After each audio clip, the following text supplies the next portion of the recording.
Good morning सर्वांना। सर्वप्रथम तुम्हाला श्री स्वामी समर्थ, जय जय स्वामी समर्थ। तर आज होती दत्त जयंती आणि मार्गशीर्ष महिन्यातला दुसरा गुरुवार। तर हा व्हिडिओ आहे 4 डिसेंबरला। तर 4 डिसेंबरच्या दिवशी पौर्णिमा आणि दत्त जयंती आणि मार्गशीर्ष महिन्यातला दुसरा गुरुवार हा संयोग असा जुळून आला होता। खरंच खूप शुभ दिवस होता। म्हणजे दत्त जयंती हा गुरुवारी आल्यामुळे अत्यंत शुभ दिवस होता आणि खरंच गुरुवारी दत्त जयंती आल्यामुळे खरंच खूप छान म्हणजे शुभ दिवस होता। आणि बघा त्या दिवशी आपण दत्त महाराजांची सेवा करत आलेलो आहोत। बरेच जण गुरुचरित्राचे पारायण केलं, कोणी गुरुचरित्र सारामृताचं पारायण करत होतं। तर त्याची समाप्ती नक्कीच आजच्या दिवशी म्हणजे दत्त जयंती दिवशी केलेली आहे। तर बघा बरेच जण सेवेला आधीपासूनच लागले। दत्त जयंती येईपर्यंत खरंच खूप छान बरेच जणांनी सेवा केली। कोणी घरी बसून सेवा केली तर कोणी मठामध्ये जाऊन सेवा केलेली आहे। तर खरंच खूप छान असा शुभ दिवस होता। म्हणजे गुरुवारी एक तर मार्गशीर्ष महिन्यातला दुसरा गुरुवार, त्याच्यात दत्त जयंती आणि त्या दिवशी पौर्णिमा असल्यामुळे सर्वजण सत्यनारायणची पूजाही केलेली आहे। तर अशा प्रकारे छान दत्त जयंती दिवशी मी सकाळी इथे फोटो आहे तर त्यांच्या फोटोला पण पुसून घेतलं, त्यानंतर अष्टगंध लावलेला आहे। तर त्यांच्यासाठी हार आणला होता, छान हार घातलेला आहे। खूप छान प्रसन्न वाटत होतं आणि सकाळी लवकरात लवकर मी आधी सगळं नैवेद्य अगोदर करून घेतला आणि नैवेद्यामध्ये घेवड्याची भाजी, चपाती, वरण भात आणि जिलेबी। बघा आपण जेवढे शक्य होईल तेवढ्या पिवळ्या फळांचा म्हणजे पिवळे फळ किंवा पिवळे मिठाई किंवा पिवळे फुलांचा नक्की समावेश करावा। दत्त जयंतीच्या दिवशी दत्तांना खूप पिवळे फुलांना खूप आवडत असतो, त्याच्यामुळे पिवळे फुलं अर्पण करायचे असतात। त्यानंतर मी ते सर्वप्रथम आपल्याला गणपती बाप्पाची त्या अभिषेक केलेला आहे। तर बघा आपल्याला संध्याकाळी आपल्याला मार्गशीर्ष महिन्यातले मी तरी गुरुवारचे म्हणजे काय आहे तर त्याची विधिवत पूजा रात्री करत असते, पण सकाळी जी काय आहे तर तेवढे शक्य होईल तेवढा अभिषेक करून घेत असते। इथे दत्त महाराजांची मूर्ती आहे तर त्यांच्यावर अभिषेक करताना मी इथे दत्तांचा मंत्र म्हणत श्री गुरुदेव दत्त म्हणत असं मी अभिषेक केला। त्यानंतर अशी छान हार घातला आणि दत्त मूर्ती जी काही आहे तर ते इथं ठेवून त्यांना हे आपल्याला दत्त जयंतीला आपण जी काही आपण प्रसाद करतो किंवा आपण काही मिठाई वाटतो किंवा तरी ह्या सर्व सेवा आपण नक्कीच करायच्या असतात। बघा दत्त जयंतीच्या दिवशी आपण छान दत्त बावनी बघा, आता तुम्हाला जर शक्य झालं नाही गुरुचरित्र वाचणं असे कोणतीही तुम्ही अगोदर सेवा नाही केली तर दत्त जयंतीच्या दिवशी आपल्याला दत्तस्तुती नक्कीच म्हणायची आहे, दत्तांचा मंत्र म्हणायचा आहे। दिगंबरा दिगंबरा श्रीपाद वल्लभ दिगंबरा हेच 108 वेळेस मंत्र म्हणायचा आहे। दत्त बावनीचा अध्याय 52 आहे तर ते वाचायचं आहे, म्हणजे पठण करायचं आहे। तुम्ही श्रवण जरी केलं तरी खूप आहे, तुम्ही जेवढं शक्य होईल तेवढे जास्तीत जास्त दत्त जयंतीच्या दिवशी तुम्ही जरी हे सेवा केली तर खरंच खूप फलदायी आहे। तर तुम्ही त्या दत्त जयंतीच्या दिवशी तुम्ही गुरुचरित्राचा सारामृत जे काही ग्रंथ आहे खूप पवित्र ग्रंथ आहे तर त्याची 1 ते 21 अध्याय म्हणजे एक पारायण तुम्ही करू शकता। बघा दत्त जयंतीच्या निमित्त अगोदर खूप छान सेवा केल्यात बरेच जणांनी। स्वामी भक्त जे काय आहे तर त्यांनी गुरुचरित्राला पारायणला बसले, कोणी घरी बसून सेवा केली तर कोणी स्वामीच्या मठामध्ये जाऊन म्हणजे केंद्रात जाऊन सेवा केलेली आहे, सामूहिक सेवा केलेली आहे। तर आपण जर तुम्हाला कुठलीही सेवा अगोदर नाही जमत म्हणजे नाही केली तरी चालतं, पण दत्त जयंतीच्या दिवशी तुम्ही छान सकाळी लवकर उठायचं आहे। जेवढं आंघोळ केली की लगेच सर्वप्रथम आपण छान पूजा करायची आहे। बघा आपण जेव्हा पूजा करतो तेव्हा मंत्र स्तोत्र खूप छान असं एक चित्त करून आपण छान सेवा करायची असते। दत्त जयंतीच्या दिवशी खूप बघा दत्त तत्व खूप जागृत असतात असं म्हटलं जातं। त्या दिवशी जेवढी जास्त आपण सेवा करतो तर आपल्या दत्त महाराजांपर्यंत आपली सेवा नक्कीच पोहोचत असते। तर त्यानंतर मी ते तुळशीची ही माता लक्ष्मीची म्हणजे आपली तुळस जी आहे तर ती माता लक्ष्मी असेल त्याच्यावर कच्चं दूध घातलं आणि त्यानंतर पाणी घालून त्यांची छान पूजा केली आहे। आणि त्या दिवशी नक्कीच आपण बघा पौर्णिमेच्या दिवशी आपण जेव्हा तुळशीपाशी ही आपल्याला तुपाचा दिवा प्रज्वलित नक्कीच करायचा असतो। त्या दिवशी छान योग आला होता, म्हणजेच बघा त्या दिवशी पौर्णिमा म्हणजे दत्त जयंती आणि त्यानंतर आपल्याला मार्गशीर्ष महिन्यातला दुसरा गुरुवार असं खूप छान योग जुळून आला होता। त्यानंतर इथे महाराजांना छान पूजा केली, त्यानंतर नैवेद्य दाखवला। नैवेद्यामध्ये घेवड्याची भाजी नक्कीच ठेवायची, कारण दत्त महाराजांना घेवड्याची भाजी अत्यंत प्रिय आहे। ते जर नसेल तर तुम्ही पिवळे फळं, पिवळे मिठाई तुम्ही अर्पण नक्कीच करू शकता। इथे संध्याकाळचे 5:30 वाजले. सकाळीच मी दत्त जयंतीची निमित्त सकाळीच पूजा केली होती दत्त महाराजांची. त्यानंतर 5:30 वाजता मी छान कलशांची पूजा घेतली. कलश पूजन म्हणजे आपण बघा दरवेळेस सांगत असते, कलश पूजा हे मार्गशीर्ष महिन्यामध्ये नक्कीच करावी लागते. तर बघा आपण जेव्हा श्रीफळ म्हणजे आपण जे श्रीफळ असतं त्याच्या स्वरूप म्हणजे माता लक्ष्मीचं स्वरूप म्हणून आपण छान पूजा करत असतो.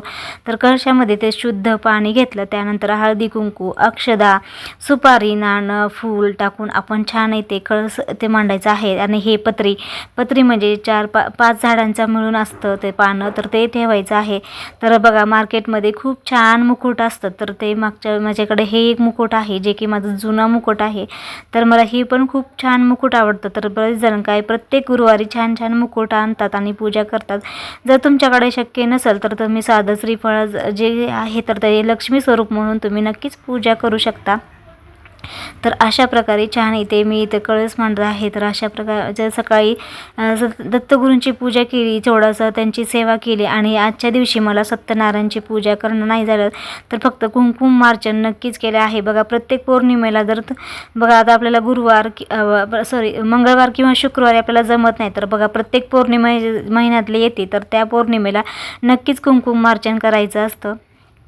तर मी ते आधी काही सेवा आहे तर ते सकाळी करते, काही सेवा थोड्या राहिले ते संध्याकाळी करते. तर तुम्ही नक्कीच करू शकता. बघा तुम्ही जेवढे शक्य होईल तेवढी जास्त त्या सेवा केलात ना तर त्याचं सेवेचं फळ नक्कीच मिळतं. बघा आपण जेव्हा निस्वार्थ सेवा करत असतो ना तर त्याचं फळ नक्कीच आपल्याला मिळतं.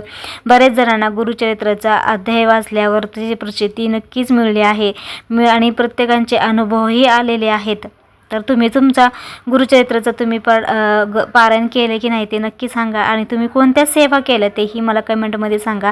आणि अशा प्रकारे छान इथे माता लक्ष्मीची कळस पूजा केलेली आहे. त्यांना छान वस्त्र घातलं. तर मी ते आज देवीलाही पिवळं वस्त्र अर्पण केलं. त्यानंतर अलंकार घातले. बघा देवीचं स्वरूप खूप उठून दिसत होतं, असं साक्षात आपली महालक्ष्मी आपल्या समोर आहे असं दिसत होती. आणि खूप छान मला खूप आवडतं. त्यामुळे मी छान असं जेवढं शक्य होईल तेवढं छान पूजा करण्याचा नक्कीच प्रयत्न करत असते. तर माझी पूजा कशी वाटते हे नक्की कमेंटमध्येही सांगा. त्यानंतर इथे माझी जी काही आहे तर त्यांचा सर्वप्रथम आपलं गणपती बाप्पाची पूजा केली. त्यांचा सकाळीच अभिषेक करून झाला होता. त्यानंतर मी ते फक्त हळदी कुंकू गणपती बाप्पाला वाहिलं आणि त्यानंतर त्यांना गुळ खोबऱ्याचा नैवेद्य दाखवला. त्यानंतर सोबत माता लक्ष्मीचीही पूजा केली आणि कुंकुमार्चन मी सकाळीच केलं होतं. त्यानंतर बघा तुम्हाला जर संध्याकाळी करायचं असेल तर तुम्ही करू शकता. कुंकुमार्चन करून नंतर तुम्ही देवीची पूजा करायची आहे, कथा वाचायचं आहे. कथा वाचून झाल्यानंतर आरती करायची आहे.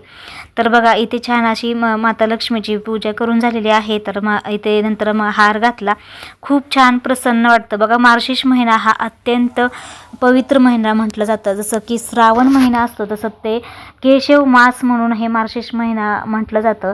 ह्या मार्गशीर्ष महिन्यामध्ये दान धर्म करणं, गरजूंना मदत करणं, जितकी जास्त तुम्ही सेवा करता माता लक्ष्मीसोबत म्हणजे विष्णूंची भगवान विष्णूंची सोबत माता लक्ष्मीची, गणपती बाप्पाची, आपल्या दत्तगुरूंची खूप छान सेवा करायची असते. बघा मार्गशीर्ष महिन्यात ही दत्त जयंती येते, त्याच्यामुळे आपण दत्तगुरूंची ही खूप छान सेवा करायची असते. मार्गशीर्ष महिना खरंच खूप पवित्र महिना आणि खूप महत्त्वाचा महिना असतो, जे की आपण जेवढी काही सेवा करतो ना त्याचं नक्कीच आपल्याला फळ मिळतं. बघा ज्या घरामध्ये माता लक्ष्मीची पूजा केली जाते ना त्या घरामध्ये धनधान्य ऐश्वर्य नक्कीच टिकून राहते. आपले पैसा, आपले जी काही आपले हे आहेत म्हणजे आपली आर्थिक परिस्थिती जी आहे तर ते नक्की सुधारते.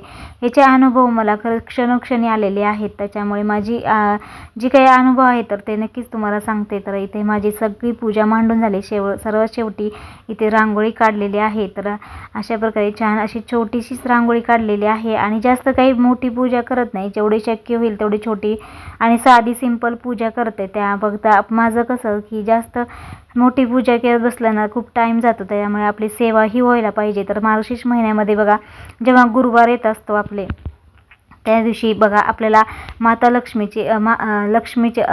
अष्टकम आपल्याला श्रीसूक्तम 16 वेळेस म्हणायचं आहे. आणि आपण जेव्हा कुंकुमार्चन करतो तेव्हा 16 वेळेस श्रीसूक्तम म्हणायचं आहे किंवा 99 मंत्र म्हणायचा आहे.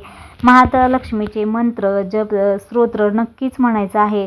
त्या दिवशी बघा दत्त जयंतीच्या दिवशी तुम्ही कुठल्याही सेवा जर नाही केल्या पण दत्त जयंतीच्या दिवशी दत्त भावनी म्हणायचं आहे, दत्तस्तुती म्हणा, तुम्ही दत्ताचे स्तोत्र मंत्र म्हणा. करत तुम्ही आधी जर तुम्हाला कुठल्याच सेवा करणं नाही झालं तर दत्त जयंतीच्या दिवशी खूप छान एक दिवशी तुम्ही सेवा करू शकता. त्यानंतर मी साडी घातली आणि छान अशी म्हणजे देवी मातेची कथा झाली. त्यानंतर अशी छानपैकी पूजा झालेली आहे. आजचा योगायोग म्हणजे माता लक्ष्मी आणि दत्तगुरूंची ही पूजा करण्यात आली आणि खूप छान प्रसन्न वाटत होतं.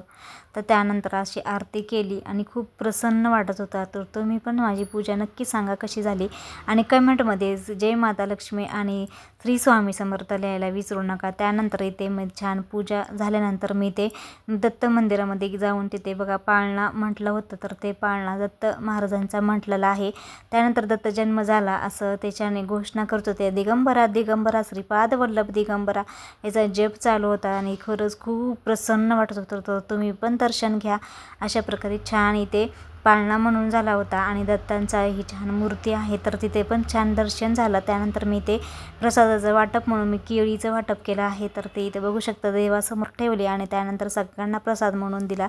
असं खूप छान पूजा झाली होती. तुम्ही पण छान दर्शन घ्या महाराजांचं. तर अशा छानशा व्हिडिओमध्ये पुन्हा भेटूया. तोपर्यंत सगळ्यांना श्री स्वामी समर्थ.